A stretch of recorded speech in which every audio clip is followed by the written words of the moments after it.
Hello दोस्तों। क्या आप भी बिहार बोर्ड 12वीं हिंदी के लेखकों और कवियों के नाम याद करते करते थक गए हैं? तो आज हम एक ऐसी शानदार ट्रिक देखने वाले हैं ना, जिसके बाद ये टेंशन हमेशा के लिए खत्म हो जाएगी।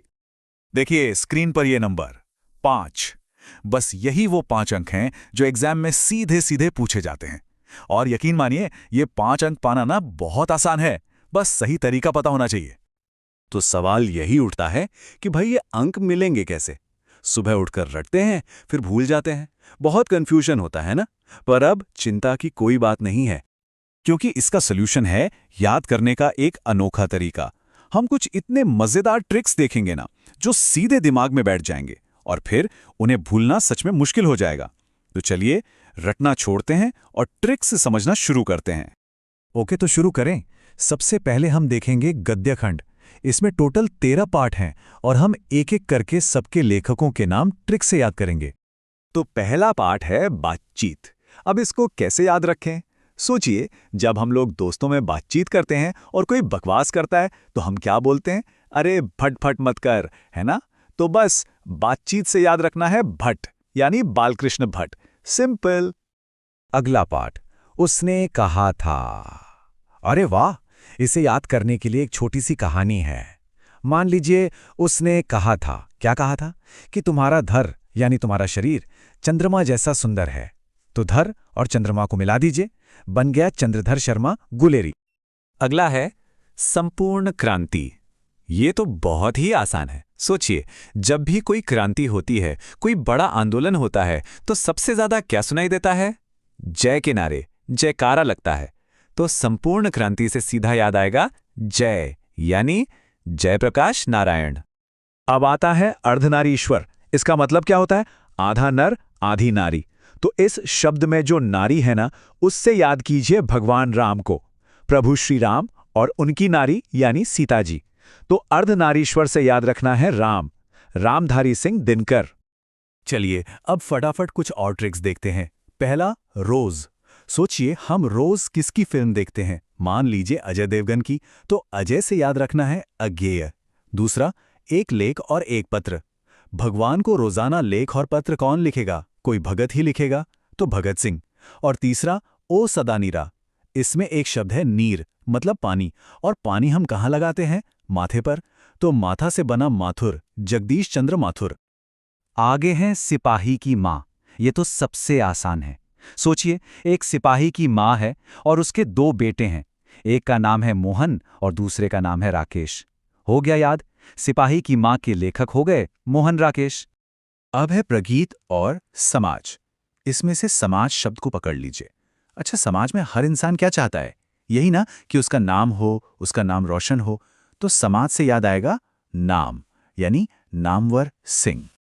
और ये रहे गद्य खंड के आखिरी कुछ लेखक। फटाफट देखते हैं। जूठन। सोचिए, दुनिया का हर शब्द जूठा हो सकता है, पर ओम शब्द कभी जूठा नहीं हो सकता। तो ओम प्रकाश वाल्मीकि। हंसते हुए मेरा अकेलापन।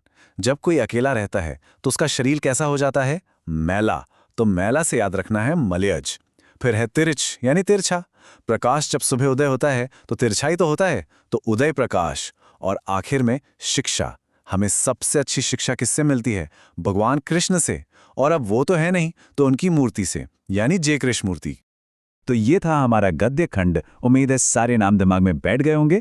चलिए अब आगे बढ़ते हैं काव्य खंड की तरफ। देखते हैं यहाँ कवियों के नाम कैसे याद करने हैं। काव्य खंड का पहला पार्ट है कड़बक। इसको बकबक से याद रखिए। घर में जब कोई बहुत बकबक करता है तो हम क्या कहते हैं? अरे यार तुम बकबक करते रहो, हम तो जा रहे हैं। हम जायसी।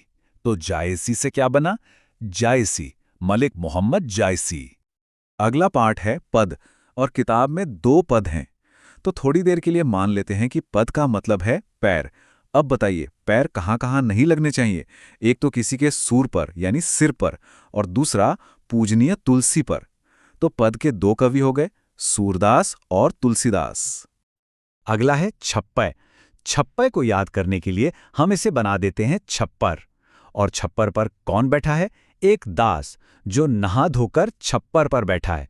तो नहा से नाभा और दास बन गया नाभादास। छप्पर के कवि नाभादास। अब है कवित। आजकल के बच्चों को कविता पढ़ने के लिए बोलो तो वो गाना सुनाने लगते हैं। अगर उनसे पूछो कि भाई कविता कहाँ गई, तो क्या जवाब मिलेगा? कविता तो गई भूसा में। तो कवित्व से याद रखना है भूसा, यानी इसके कवि हैं भूषण। अगला है तुमुल कोलाहल कलह में। इसमें से बस एक शब्द पकड़िए, कलह। कलह मतलब लड़ाई झगड़ा। और आपने देखा होगा घर में या कहीं भी कलह कब होता है? जब प्रसाद बढ़ता है और किसी को कम ज्यादा मिल जाए। तो कलह से याद रखना है प्रसाद। जय शंकर प्रसाद। चलिए कुछ और मजेदार ट्रिक्स देख लेते हैं। पुत्र वियोग, ये बस एक ट्रिक है कि जिसके नाम में कुमारी लगा हो उसे पुत्र वियोग होता है, तो सुभद्रा कुमारी चौहान। फिर है उषा। उषा कंपनी का पंखा आता है ना, कैसा होता है? बहुत बहादुर होता है, सालों साल चलता है, तो शमशेर बहादुर सिंह। अधिनायक मतलब नायक, हीरो। हीरो का काम क्या है? सबकी सहायता करना, तो रघुवीर सहाय। और आखिर में हार जीत। एक ऐसा पक्षी है जिसे हार जीत से कोई फर्क नहीं पड़ता, वो है बाज। तो बाज से याद रखना है अशोक वाजपेयी। तो हमने गद्य और काव्य दोनों खंड के लेखकों के नाम ट्रिक्स से याद कर लिए हैं। अब बारी है खुद को टेस्ट करने की। चलिए देखते हैं कि ये ट्रिक कितनी काम की है। पहला सवाल स्क्रीन पर। उसने कहा था कि लेखक कौन है? याद कीजिए वो ट्रिक। उसने क्या कहा था? थोड़ा दिमाग पर जोर डालिए। हाँ, उसने कहा था कि धर चंद्रमा के समान है, तो लेखक हुए चंद्रधर शर्मा गुलेरी। अगला सवाल, तुमुल कोलाहल कलह में के कवि कौन है? ट्रिक क्या थी इसकी? कलह। कलह कब होता है? बिल्कुल सही, जब प्रसाद बढ़ता है। तो कवि हैं जयशंकर प्रसाद। और ये रहा आखिरी सवाल, कवित्व के कवि कौन हैं? सोचिए सोचिए, आजकल की कविता कहाँ चली गई है? अरे वाह, एकदम सही, भूसा में।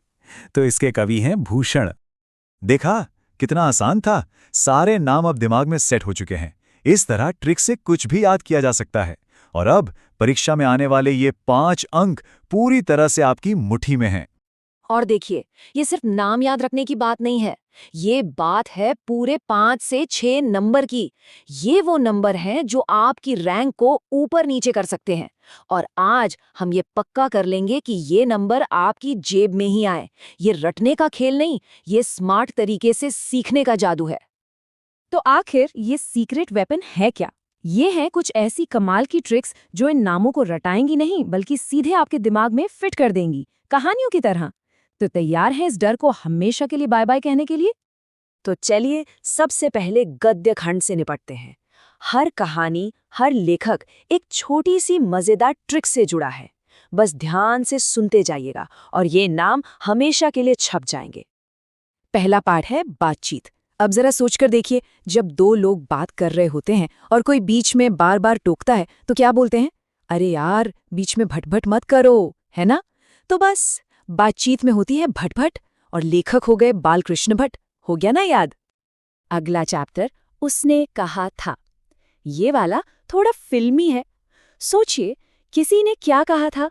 उसने कहा था कि तुम्हारा धर यानी तुम्हारा शरीर चंद्रमा जैसा है, तो चंद्र और धर को मिला दो, क्या बना?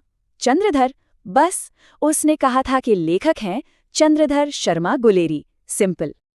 अब आते हैं संपूर्ण क्रांति पर। अच्छा, जब भी कोई क्रांति होती है तो हवा में कौन सी आवाज गूंजती है?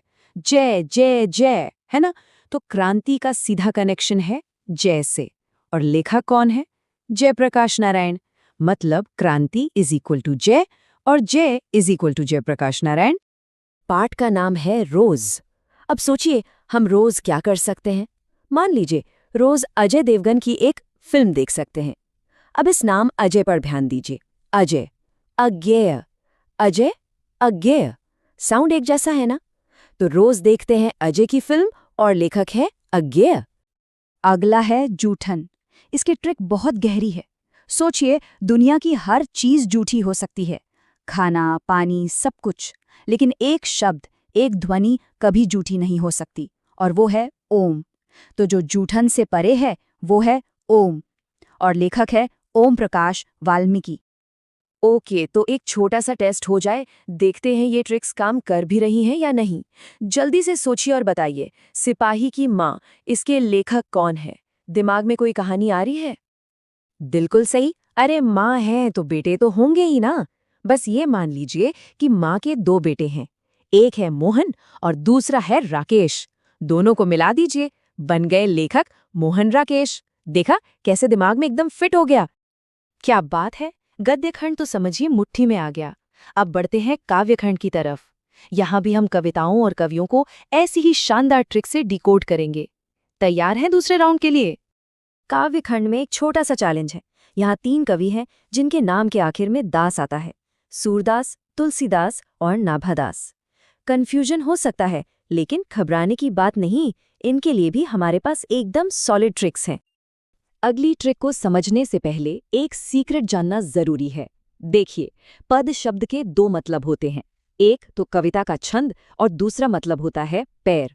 और हमारी ट्रिक इसी दूसरे मतलब यानी पैर पर काम करेगी।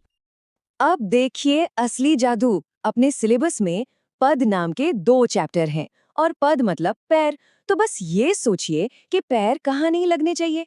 पहला किसी के सुर यानी सिर पर और दूसरा पवित्र तुलसी के पौधे पर।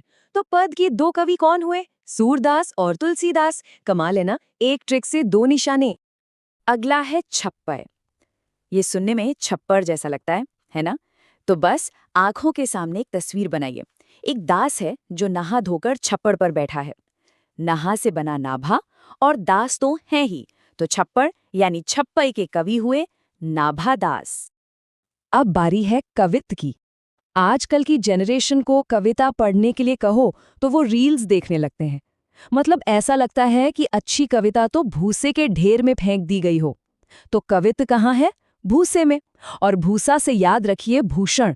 कवित्व के कवि भूषण। ये वाला सीन तो सबने देखा ही होगा। मंदिर में जब प्रसाद बंटता है तो उसे लेने के लिए कैसा कोलाहल और कलह मच जाता है। तो जहाँ कलह और कोलाहल है वहाँ प्रसाद जरूर होगा। और लेखक हैं जयशंकर प्रसाद। उषा। अच्छा, उषा कंपनी का पंखा तो सबके घर में होता है और वो कितना मजबूत, कितना बहादुर होता है, सालों साल चलता है। तो उषा क्या है? उषा है बहादुर और कवि है शमशेर बहादुर सिंह। चैप्टर है हार जीत। अब उस पक्षी के बारे में सोचिए जो इस हार जीत, सुख दुख इन सबसे बहुत ऊपर उड़ता है। वो है बाज। तो हार जीत से परे कौन है? बाज। और बाज से मिलता जुलता सरनेम क्या है? वाजपेयी। लेखक हुए अशोक वाजपेयी। और आखिर में गांव का घर। शहरों में कितने भी बड़े घर हों, पर असली सुकून और ज्ञान तो गांव के घर में ही मिलता है ना? तो गांव का घर किससे भरा होता है? ज्ञान से। और कवि है ज्ञानेंद्रपति। और बस हो गया काम। इसी के साथ गद्य और काव्य दोनों खंड के सारे नाम अब आपकी उंगलियों पर हैं। वो 5-6 नंबर जो पहले टेंशन दे रहे थे, अब वो पक्के हो चुके हैं। ये सिर्फ नाम नहीं है, ये आपका कॉन्फिडेंस है। तो अब करना क्या है? बस 3 सिंपल स्टेप्स। इन ट्रिक्स को मन में 1-2 बार दोहराइए। एग्जाम में सवाल देखते ही ट्रिक को याद कीजिए और पूरे नंबर अपनी जेब में डालिए। अच्छा, अब जाते जाते एक सवाल सोचकर बताइए, पढ़ाई का और कौन सा ऐसा मुश्किल टॉपिक है जिसे हम इसी तरह की किसी मजेदार ट्रिक से हैक कर सकते हैं? नीचे कमेंट्स में जरूर बताइएगा। आपकी परीक्षाओं के लिए ऑल द बेस्ट।